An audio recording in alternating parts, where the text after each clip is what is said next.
Hello cuties, आप सभी लोगों का स्वागत है मूवीज़ पनघट में। आज हम बात करने वाले हैं प्रोवोक के एपिसोड 2 की। एपिसोड स्टार्ट होता है, योंगशेंग कंपनी में दिखाया जा रहा होता है। डू जुनियो बहुत सारे काम कर रहा होता है और तभी वो अपने डैड के पास जाके पूछता है कि डैड, अचानक से ऐसा क्या हो गया जो आपने इतना इम्पोर्टेंट बिज़नेस, ये कार्गो बिज़नेस मुझे संभालने के लिए दे दिया।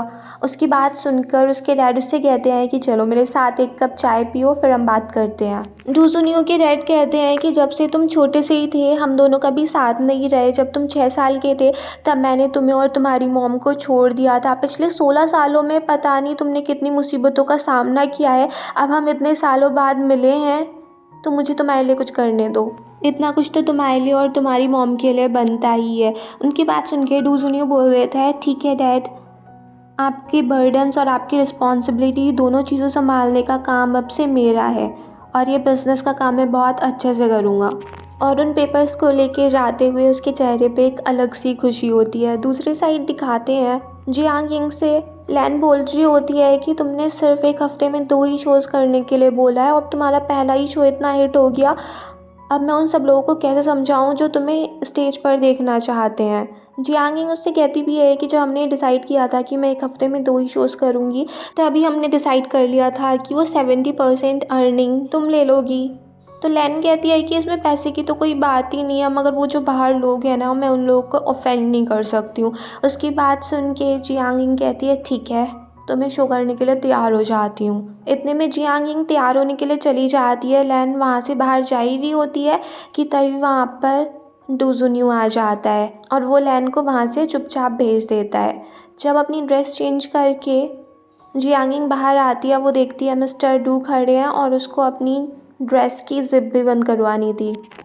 तभी डूजुनियो जियांग यिंग के पास आता है और उसकी चैन भी बंद कर देता है और उससे बोल देता है कि अभी कुछ दिन हुए हैं तुम्हें यहाँ पर आए हुए और तुम देखो यहाँ की स्टार सिंगर बन चुकी हो। उसकी बात सुन के जियांग यिंग बोल देती है कि ये सब आपकी ही कृपा है। डूजुनियो उसकी बात सुन के कहता है कि मेरी वजह से तो तुम मेरे डैड के साथ अफेयर कर रही हो।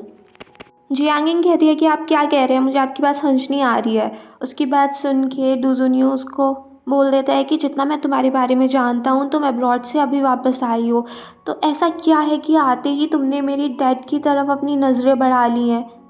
तुम्हारा इंटेंशन क्या है, तुम क्या करना चाहती हो। जियांग यिंग कहती है, इंटेंशन, मेरा इंटेंशन तो कुछ नहीं है, बस इतना सा ही है कि मुझे बहुत सारी वेल्थ मिल जाए और एक हाई पोजीशन मिल जाए। उसकी बात सुन के डूजुनियो कह देता है कि मुझे फ़र्क नहीं पड़ता है तुम्हें क्या चाहिए, बट वो एक टिकट निकालता है और उसके हाथ में रख देता है कि आज शाम का टिकट है, जल्द से जल्द यहाँ से निकल जाओ, और फिर जाने लगता है। उसकी बात सुन के जियांग यिंग बोलती है कि वैसे तुम अपने डैड की तरफ बिल्कुल भी नहीं दिखते हो। एक बात बता दो, तुम्हें इतना तो पता होगा कि मैं अब्रॉड से पढ़ाई करके आई हूँ, मगर तुम्हें ये नहीं पता होगा कि मैं असली डूजुनियो को भी जानती हूँ। उसकी बात सुन के डूजुनियो एकदम से शॉक्ड हो जाता है और फिर जियांग यिंग वो टिकट उसी की जेब में रख देती है। फिर जियांग यिंग अपना सॉन्ग परफॉर्म करती है और दूसरी साइड डूजुनियो अपने असिस्टेंट से बोल देता है कि इस पे 24 घंटे नज़र रखो। दूसरी साइड दिखाते हैं मिस्टर जेंग डूजुनियो के डैड के पास जाते हैं और उससे कहते हैं कि तुम्हारी हिम्मत कैसे हुई इतना इंपॉर्टेंट बिजनेस डूजुनियो को देने की। डूजुनियो के डैड कहते हैं कि काफ़ी टाइम हो गया है उसे आए हुए, कुछ रिस्पॉन्सिबिलिटी उसे देनी चाहिए और प्रैक्टिस करने के लिए मैंने उसको छोटा मोटा बिजनेस दे दिया है। इम्पॉर्टेंट बिजनेस मैंने उसको अब भी नहीं दिया है और उस इम्पॉर्टेंट बिजनेस को हाथ लगाने की किसी की हिम्मत नहीं है। उसकी बात सुन के मिस्टर जेंग कहते हैं कि मुझे पता है तुम मुझसे सारे बिजनेस छीनना चाहता है ना, छीन ले, कोई फ़र्क नहीं पड़ता है, मगर ये सारे बिजनेस उस डूजुनियो को क्यों दे रहा है। तूने कुछ साल तक ही उसको रखा था, मुझे पता है कि तुझे एक बेटे की चाह है, मगर इसका मतलब ये नहीं है कि तू सब कुछ उसको दे देगा। उसकी बात सुन के डूजुनियो के डैड काफ़ी ज़्यादा गुस्सा हो जाते हैं और वो मिस्टर जेंग को डांटने लगते हैं। मिस्टर जेंग भी वहाँ से चले जाते हैं और उनको भी गुस्सा आ रहा होता है कि इसने अपने बेटे की पहचान तक नहीं करी और किसी को भी अपना बेटा बना लिया है। तभी उनको एक पार्सल मिलता है और उसमें कुछ सर्टिफिकेट होते हैं एक हॉस्पिटल के। उनको देख के मिस्टर जेंग बहुत ज़्यादा खुश हो जाते हैं और वहीं पर जियांग यिंग खड़ी होती है और वो ये सब कुछ देख रही थी। फिर दिखाते हैं जियांग यंग एक घर में जाती है और वहाँ पर वो खड़ी होकर सोचने लगती है कि अब ये सब कुछ शुरू हो चुका है। फिर दिखाते हैं जियांग यंग का प्रोग्राम चल रहा होता है और वहाँ पर गेस्ट के रूप में डू जुनियो और उसके डैड भी बैठे होते हैं। उसकी परफॉर्मेंस को देख के डू जुनियो के डैड बहुत ही ज़्यादा खुश हो रहे थे। तो डू जुनियो अपने डैड से कहता है कि आपको मिस जियांग काफ़ी ज़्यादा पसंद आ रही है। उसकी बात सुन के उसके डैड बोलते हैं कि मिस जियांग बिल्कुल तुम्हारी मॉम की तरह है। तुम्हारी मॉम भी अपने पर्स में बहुत सारी कैंडीज़ लेके चला करती थी और मुझे जब भी भूख लगती थी वो मुझे दे दिया करती थी, और मिस जियांग भी ऐसा ही करती हैं। बस मैं तुम्हारी मॉम का ख्याल नहीं रख पाया। फिर दिखाते हैं जियांग यंग सब कुछ खड़े होकर देख रही थी तो लैन आके उससे बोलती है कि तुम तैयार नहीं हो रही, तुम्हें अभी नेक्स्ट शो भी करना है। और इतने ही वहाँ पर कुछ लोग आने लगते हैं। जियांग यंग बोल देती है कि अभी दूसरा शो नहीं हो पाएगा और खुशी खुशी वहाँ से चली जाती है। फिर दिखाते हैं मिस्टर जेंग डू जुनियो के डैड के सामने वो हॉस्पिटल के रिकॉर्ड्स डाल देते हैं और उनसे कह देते हैं कि ये देखो, ये है सबूत, तुम्हारा ये बेटा असली नहीं है, ये कोई नकली है।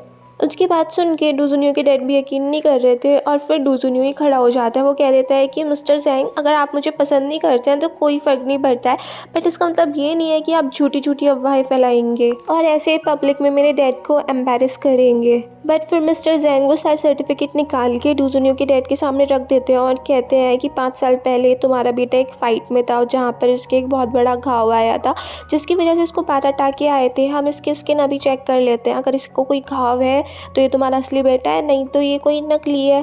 और ये सब कुछ जियांग यंग छुप के देख रही होती है और डू जुनियो जियांग यंग की साइड ही देख रहा होता है। डू जुनियो के डैड मिस्टर जेंग से कहते हैं कि ये सब कुछ तुम बिज़नेस के लिए कर रहे हो ना। फिर वो अपने बेटे से बोल देते हैं कि एक आदमी के लिए ऐसे घाव तो कुछ नहीं होते हैं, तुम अभी के अभी दिखा दो, सारा पर्दाफाश हो जाएगा। और ये सब कुछ देख के जियांग यंग डू जुनियो के लिए चीयर्स कर रही होती है और यहीं पर ये एपिसोड फिनिश हो जाता है। अगर आपको ये पसंद आया हो तो प्लीज़ मेरे चैनल को सब्सक्राइब करें, लाइक करें, शेयर करें, कमेंट्स करें and bye bye till next video.